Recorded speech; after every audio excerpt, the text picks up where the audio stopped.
Hi friends and welcome back to my YouTube channel. So for today's video I am going to be doing my July reading wrap up.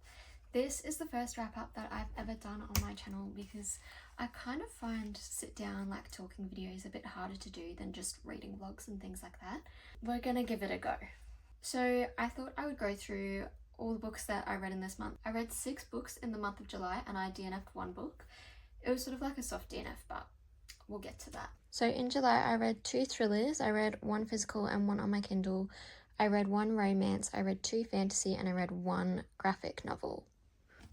So what I'm going to do is I'm going to go through each book that I read in July, tell you a bit about it, what I thought of it and what I rated it out of 5 stars.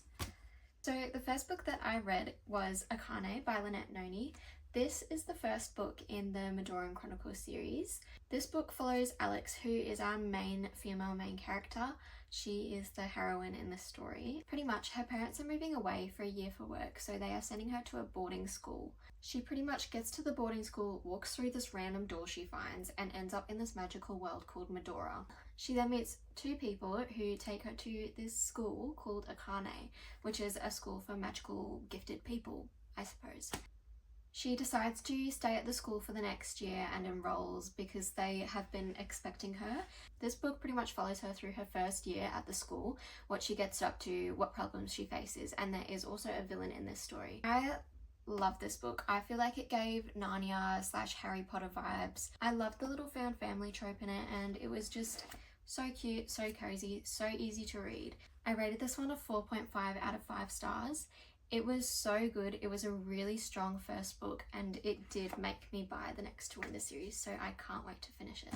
The next book that I read, well, it's sort of a graphic novel, is I started the Heartstopper series. This is Heartstopper Volume 1.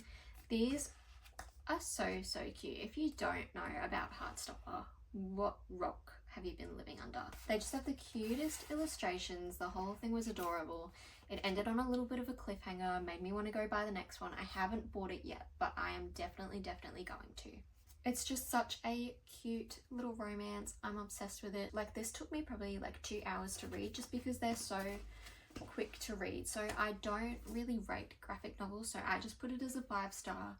I really loved it. I thought it was so cute and it's just like a little brain break when you're in the middle of like a big novel. You could use this as like a little brain break, something to get you out of a slump. It was just so cute. I would definitely recommend picking this one up if you haven't already. The next book that I read was on my Kindle and it was The Housemaid is Watching, correct me if I'm wrong, which is the 3rd book in the Housemaid trilogy. If you don't know about the Housemaid trilogy, they are a series of thriller books by Freida McFadden. The first one pretty much follows the main character, who is called Millie. She has just gotten out of jail and she's looking for a job and nowhere will hire her. So she is looking for a job, she applies for a housemaid position and she gets it, which is really weird because she hasn't been getting jobs because of her criminal history.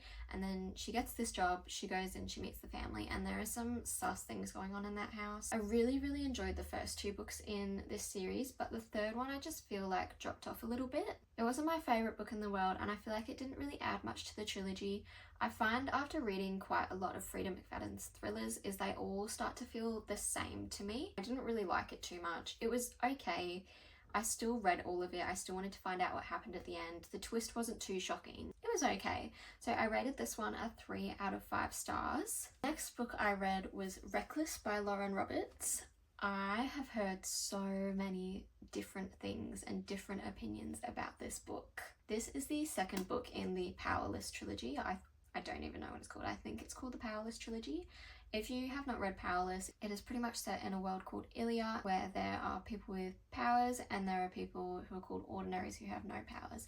And pretty much the king in that world wants to get rid of all the ordinaries. He doesn't like them being there. He wants to have the most powerful kingdom. It is sort of like a Hunger Games crossover. The main character goes into this competition with 3 trials. She meets the prince, who is called Kai. And yeah, there's a lot of tension, a lot of close proximity. I really loved the first book and the 2nd book did not disappoint for me. I have seen so many different opinions about this book. So many people disliked it and then so many people liked it. I am one of the people who really liked it. Lots of people said there was no plot in this book, which I do sort of understand.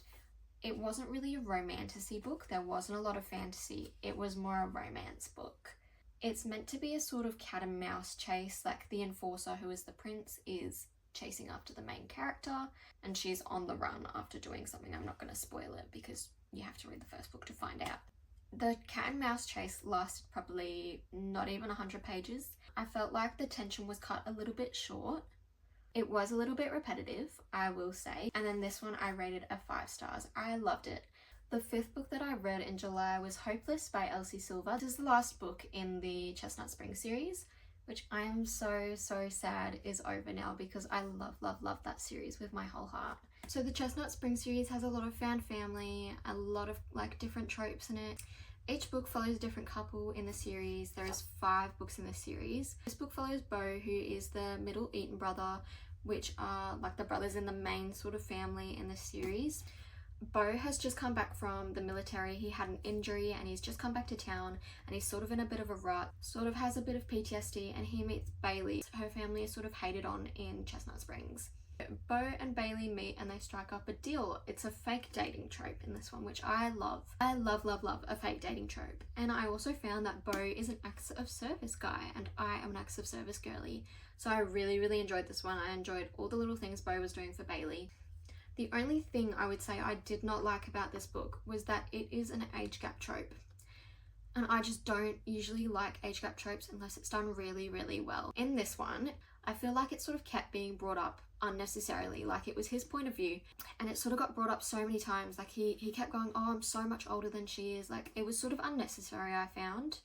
He's 35, she's 22, which is quite a big age gap. But yeah, he just kept bringing it up in his perspective.